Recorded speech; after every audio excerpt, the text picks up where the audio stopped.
When did you realize forgiveness only made things worse? I never thought forgiveness could turn into a weapon. But the night my brother stood in our kitchen with blood on his knuckles and a smile that didn't reach his eyes, I realized every second chance I'd given him was only sharpening the knife he would later twist in me. It started years earlier, when Mom begged me to keep peace in the family. "He's your brother, Sam," she'd whisper after one of his drunken rages. "You have to forgive him. You're all he has." And for a while, I believed that. When he stole my car at 17 and crashed it into a ditch, I forgave him. When he borrowed money from my college fund and vanished for months, I forgave him. When he screamed at Dad so viciously that our father clutched his chest and had to be rushed to the I forgave him. Because that's what I was taught. Forgiveness heals. Forgiveness binds families together. Forgiveness makes you stronger. But the truth, forgiveness was killing me. The first real fracture came after Dad died. My brother Ethan showed up at the funeral wearing my father's watch. I knew exactly where he'd gotten it, because I'd hidden that watch in my drawer the night before. He'd broken into my room while I slept. When I confronted him, his smirk was infuriating.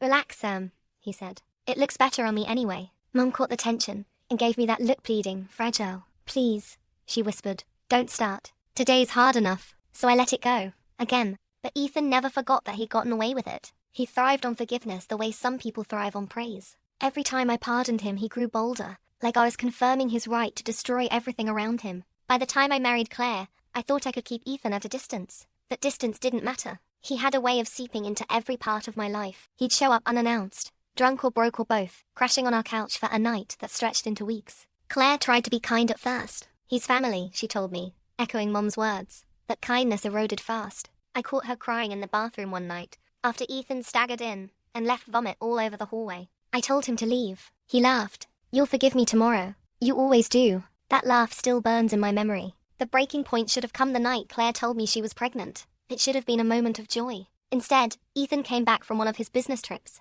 with 2 strangers and a duffel bag that clinked when it hit the floor. He locked himself in our spare room. I didn't sleep. Neither did Claire. The next morning, the strangers were gone, and so was the bag. Ethan was at the table, drinking my coffee, grinning like nothing had happened. "What was in the bag?" I asked. He leaned back in his chair, tapping Dad's stolen watch. "Best not to know. Forgive and forget, right? I should have called the cops. I should have thrown him out." But Mum called that night, her voice trembling. "Sam, whatever you do, don't turn your back on him. He needs you. Promise me." And like a fool, I promised. 2 weeks later, Claire woke up to find Ethan sitting at the foot of our bed, staring at her stomach. She screamed. He didn't flinch. He just looked at me with that same hollow smile. "You think a kid's gonna fix your life?" he asked. "Forgiveness won't save you, Sam. It only makes you weak." Something broke in me that night. I dragged him out of the house, half expecting him to fight back. But he didn't. He just laughed as I shoved him into the street. "Go on," he taunted. "You'll let me back in. You always do." But this time, I swore I wouldn't. I changed the locks, blocked his number, ignored Mom's pleas to be the bigger person. For the first time, I chose my own family over the one I was born into. And for a few months, it worked. Claire and I started rebuilding. The baby was growing. We almost felt normal again. Then, one rainy night, there was a knock at the door. I opened it to find Ethan standing there, soaked to the bone, clutching something in his hands. His eyes were wild, desperate. "You said you'd forgive me," he whispered. "You promised." And that was the moment I realized. Every act of forgiveness I'd given him wasn't mercy. It was ammunition, because what he was holding wasn't flowers. It was a knife. He stood in the doorway like a ghost that refused to die, water dripping from his hair, his shoulders trembling, not from cold, but from whatever storm lived inside him. The knife caught the porch light, throwing sharp glints across his face. Claire gasped behind me. I pushed her back without taking my eyes off Ethan. "Put it down," I said, my voice lower than I expected. He tilted his head, almost amused. "Funny, you sound just like Dad did that night." That night, the night Dad clutched his chest and fell, gasping for air,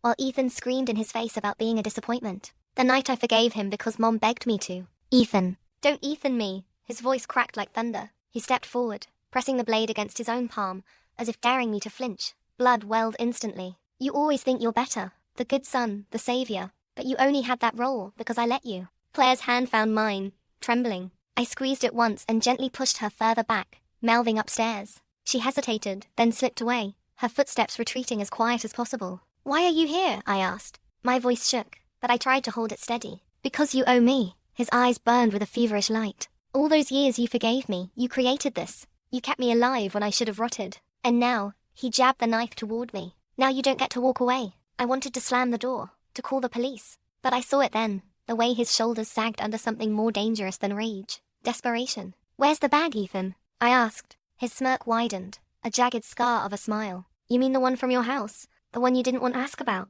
Oh, Sam, you're in it deeper than you think. My stomach twisted. What did you do? He leaned in, close enough that I smelled the metallic tang of his bleeding hand. Let's just say, some people are missing their merchandise, and they think you have it. My pulse roared in my ears. He wasn't lying. The duffel bag. The strangers. The reason he came back tonight. It wasn't forgiveness he wanted. It was cover. You brought this to my house? I hissed. Our house, he corrected softly. Mom's house. Dad's house. The family home. And you think you get to keep it safe without me? Something shifted in his expression like a child on the edge of tears, that twisted, warped into something feral. He pressed the knife against his chest now, eyes never leaving mine. You'll forgive me. You always do. And for one horrible second I almost said yes. Almost let him back in, because that was the rhythm of our lives. He broke. I forgave. He returned worse. But then Claire screamed upstairs. Ethan's head snapped up, and in that instant, I realized he hadn't come alone. There were footsteps outside too, maybe 3 sets. Heavy, deliberate, circling the house. You didn't. My voice caught in my throat. Ethan's grin was pure poison. I told you, Sam. You're in it with me now. I lunged at him, trying to slam the door shut, but he shoved forward with a strength I didn't know he had. We crashed into the hallway, the knife flashing dangerously close to my throat. You don't get to choose anymore, he screamed. Somewhere outside, glass shattered. Claire shrieked again. Forgiveness was over. This was survival, and I wasn't sure either of us would make it out alive. We hit the floor hard, his weight crushing the air out of me. The knife scraped across the hardwood, spinning just out of reach. I clawed at him, shoving, twisting, anything to get free. But Ethan was fueled by something more than adrenaline, something rabid. Stop fighting me, he spat, flecks of blood from his cut hand landing on my cheek. You're supposed to be on my side. I kneed him in the stomach and rolled, scrambling toward the knife, but his fist caught the side of my face. The world tilted, my vision blurring. Upstairs, Claire screamed again, her voice ragged, terrified. Heavy boots thundered across the floorboards. Strangers in our home. I grabbed the knife handle, just as Ethan's hand clamped down on my wrist. His grip was iron, his face inches from mine. You can't keep her safe, he whispered, almost tenderly. Not from me. Not from them. Rage cut through my fear. I twisted the blade, slicing his arm. He howled, yanking back, giving me the space to scramble to my feet. The front door burst open. 2 men stormed in, one tall and broad with a scar splitting his eyebrow, the other wiry, twitching like a live wire.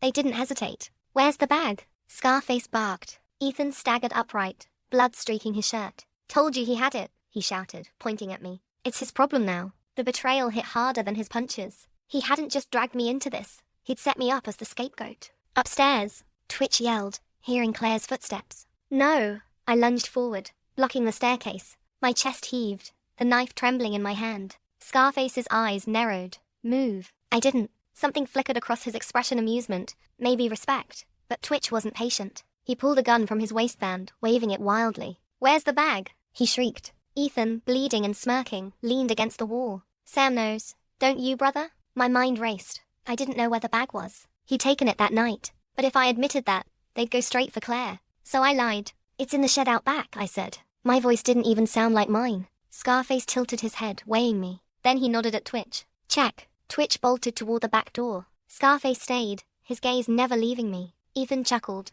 a sound that made my skin crawl. See? I told you. Always the good son. Always cleaning up my messes. I wanted to drive the knife straight into his chest, but Claire's muffled sob from upstairs stopped me cold. Scarface gestured at me with the gun. You're coming with me. If you're lying, you die first. I glanced at Ethan, who was still grinning despite the blood dripping down his arm. He mouthed one word. Forgive. Something inside me snapped. Not anymore, I whispered. Before Scarface could react, I lunged, slashing the knife across his forearm. He roared, dropping the gun. I kicked it across the floor, adrenaline burning through me like fire. But the victory lasted seconds, because from upstairs came a sound that froze me to the core. Claire screaming Ethan's name. And then silence. The silence was worse than the screams. It dropped heavy through the house, thick and unnatural, making every breath feel like glass in my lungs. Claire! I roared, charging for the stairs. Scarface caught me by the collar, yanking me back. Blood poured from his slashed arm, his face twisted with rage. You're dead, boy. I slammed my head back into his nose. The crunch was sickening. He howled, stumbling just enough for me to break free. I bolted up the staircase 2 steps at a time, my chest pounding, knife slick in my grip. The bedroom door was ajar. A draft pushed it open as I approached, the hinges squealing like a warning. Inside, Claire was on the floor, her wrists bound with duct tape, mouth gagged. Her eyes were wide, brimming with terror, and Ethan was standing over her. He didn't have the knife anymore. He didn't need it. He had her phone in his hand, scrolling through her contacts. When he saw me, he smiled a slow, venomous curve. "Don't worry," he said softly. "I'm just letting everyone know how forgiving you are. How you let this happen." I lunged. He sidestepped easily, shoving me into the dresser. Pain exploded across my back, but I kept moving. I tackled him, both of us crashing into the bed frame. The phone skittered across the floor. "Stop!" Claire screamed through the gag, her voice muffled but raw. Ethan clawed at my face, his nails digging deep. "You never learn, Sam. Forgiveness makes you weak. That's why they'll never respect you. Not Mom, not Dad, not me." I slammed his head against the floor. Once. Twice. His grip loosened. I scrambled to the phone, snatching it up. But before I could dial 911, Ethan was on me again, grabbing the wrist that held the knife. His face hovered inches from mine, his eyes wild. "You can't kill me. You'll forgive me like always. You're too scared to do anything else." And God help me, part of me hesitated. Because he was my brother. Because I'd spent my whole life believing forgiveness was love. But then Claire choked out a sob, her body trembling against the ropes, and I knew. If I forgave him again, it wouldn't just be me he destroyed. It would be her. It would be our child. I roared, twisting the knife free. But before I could bring it down, a gunshot cracked through the house. Ethan froze. His eyes went wide. He staggered back, clutching his shoulder. At the top of the stairs stood Scarface, blood dripping from his ruined nose, gun smoking in his hand. "Should have told the truth," he snarled. Ethan collapsed against the wall, moaning. Scarface turned the gun toward me. "Where's the bag?" Claire whimpered, shaking her head furiously. I had no answer. No lie left that would hold.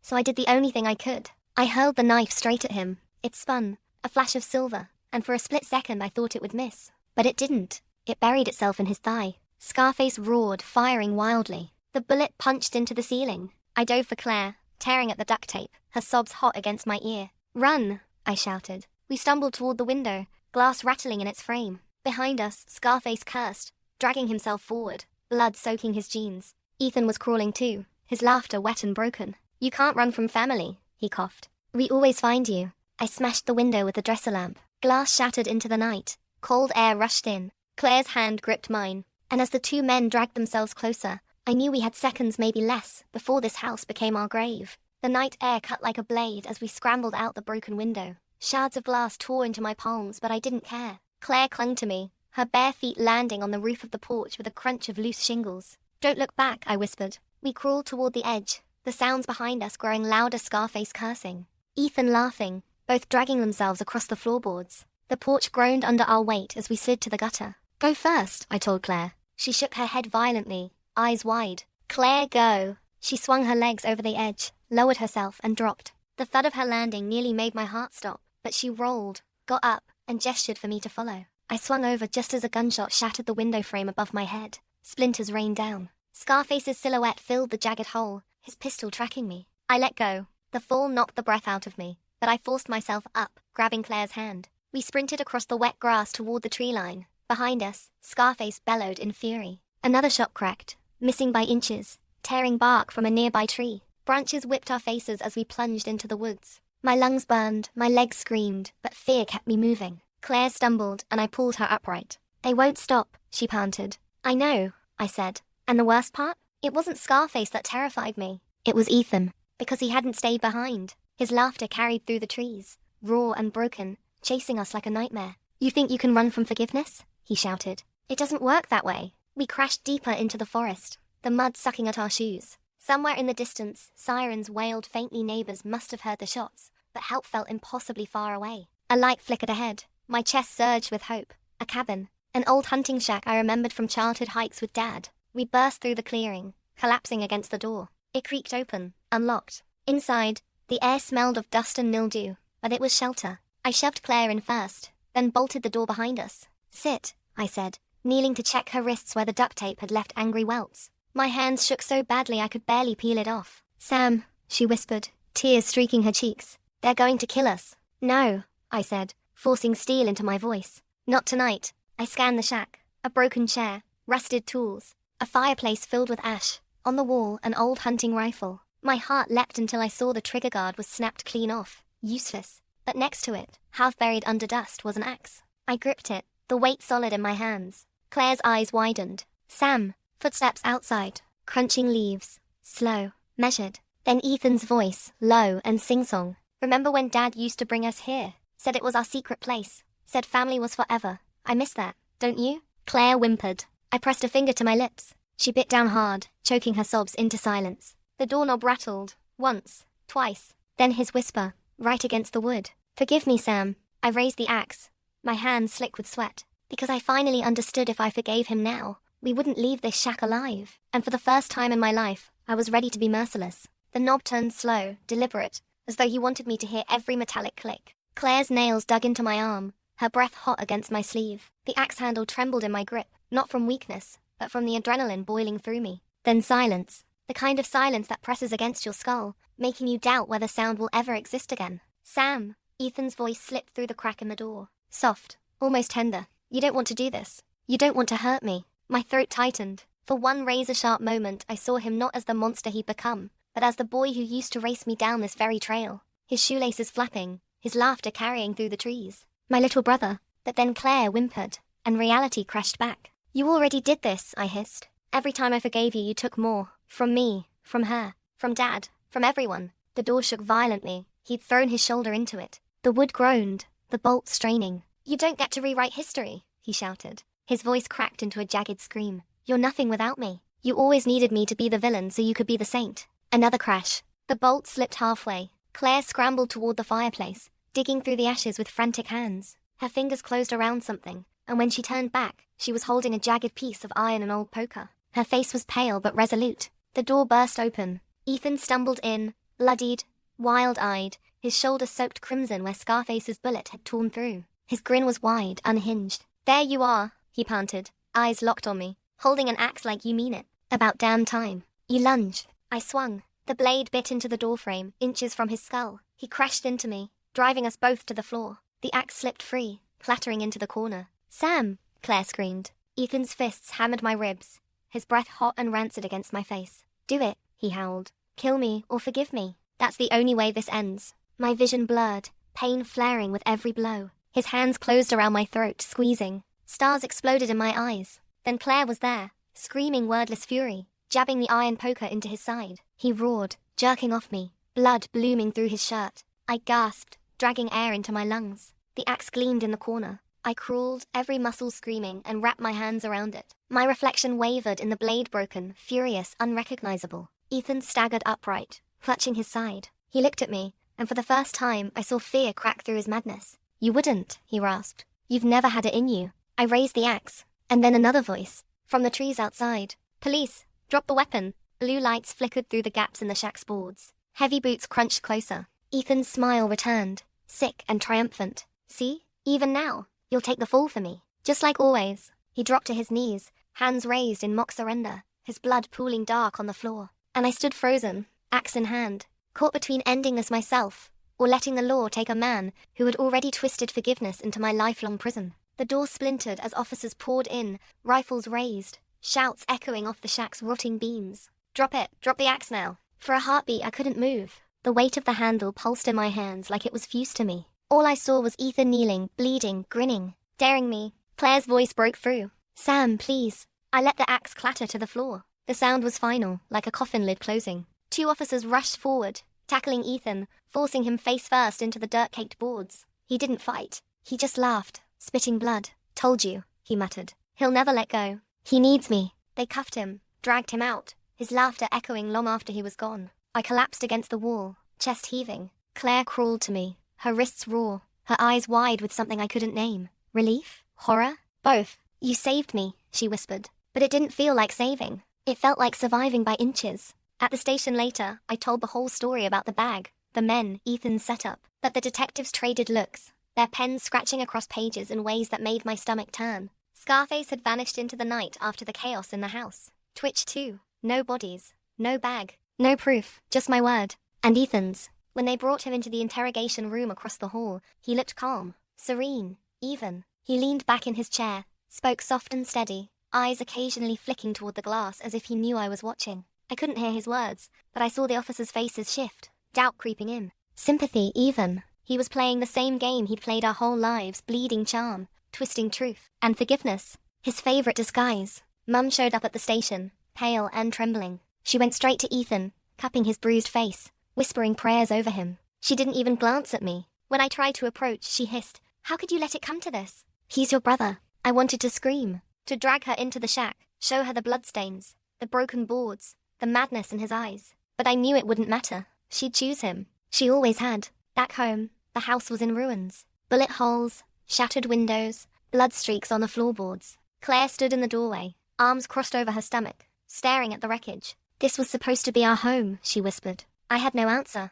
That night, I dreamed of the axe. Over and over, the moment before I swung. Each time, I chose differently. Sometimes I killed him. Sometimes I forgave him. Neither ending brought peace, because forgiveness hadn't healed. It had festered. It had given Ethan room to grow into something monstrous. And I wasn't sure if I'd ever wash his shadow off me. The trial loomed weeks later, but on the morning he was supposed to face charges, the phone rang. It was the detective. "Ethan's gone," he said. "Escaped during transport." Claire dropped the mug she was holding. It shattered against the tile. The detective's voice was grim. "We'll find him. Stay vigilant. He won't go far." But I knew better. He wouldn't run. He'd come back. Because Ethan didn't want freedom. He wanted me. And forgiveness was the leash he'd been tugging my whole life. The days after his escape blurred into a waking nightmare. Every sound outside the window felt like him. Every shadow stretched too long. I slept in fragments. The axe from the shack propped against the bedroom wall like a grotesque guardian. Claire tried to be strong, but I could see the cracks. She jumped at the creak of floorboards,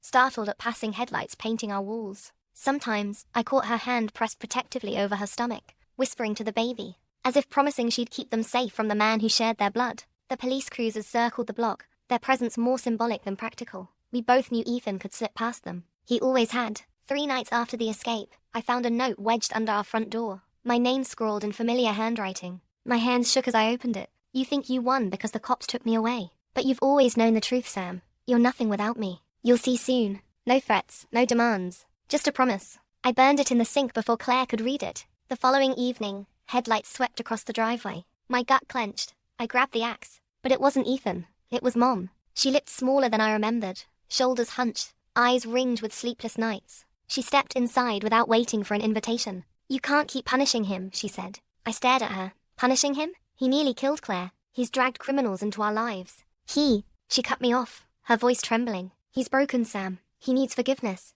If you would just forgive him, he wouldn't." "Stop." My shout rattled the picture frames on the wall. "Don't you see? Forgiveness is what made him this way. Every time he forgave, he took more. And now he wants everything, including my family." Her lips trembled. Tears welled. "He's still my son. He's my brother," I snapped. "But he's also my enemy. And if he comes here, I won't hesitate." The silence after that was suffocating. She looked at me like I was a stranger, then turned and left without another word. I locked every door and window that night. But locks had never stopped Ethan. At 2:17 a.m., the power went out. The hum of the fridge died. The heater clicked silent. The house plunged into a suffocating darkness. Claire gripped my arm. "Sam." I pressed a finger to her lips. Listened. Floorboards creaked downstairs. Slow, deliberate. I grabbed the axe. My pulse thundered in my ears, my throat dry as dust. Ethan's voice floated up the stairwell, sing-song and broken. "Sammy, you still love me, don't you? You still forgive me?" Claire's hand tightened on mine, her nails digging crescents into my skin.